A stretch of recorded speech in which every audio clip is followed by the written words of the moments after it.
Gusto mo bang magkaroon ng buwanang kita sa TikTok?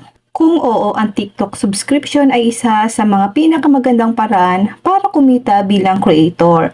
Sa video na ito ipapakita ko kung paano ito gumagana, paano kakikita at ilang tips para mas maraming mag-subscribe sa iyo. Hello guys! Welcome back sa ating channel. Kung gusto mo ng mga tutorials tungkol sa TikTok, Facebook, Messenger at iba pang social media tips, huwag kalimutang i-follow ang channel na ito at i-like ang video. Unang-una, ano nga ba ang TikTok subscription? Ang TikTok subscription ay isang features kung saan maaari magbayad ang inyong followers ng buwanang subscription kapalit ng mga exclusive benefits na ikaw ang magbibigay. Kapag may nag-subscribe sa iyo, buwan-buwan kang makakatanggap ng bahagi ng subscription fee. Ayon sa payout system ng TikTok. Paano kakikita? Simple lang.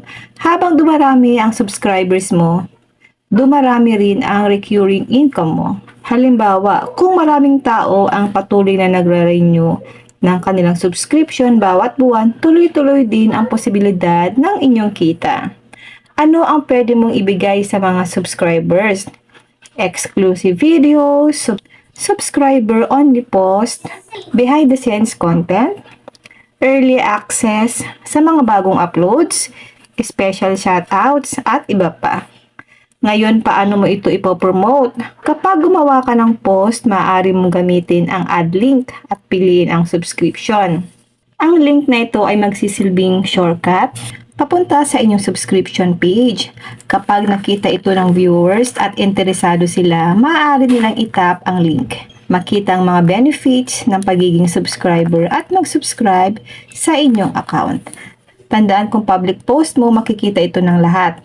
Ang mga exclusive subscriber-only content lang ang limitado sa mga nakasubscribe. Narito ang ilang tips para mas dumami ang subscriber.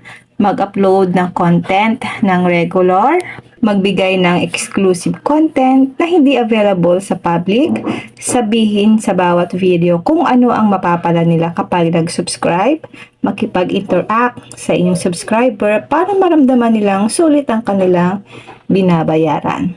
At iyan ang paraan kung paano kumita gamit ang TikTok subscription. Hindi ito instant na pagkakakitaan pero kung tuloy-tuloy ka gumagawa ng mga magagandang content at napapanatili mong masaya ang inyong subscribers, maaari itong maging regular na source of income.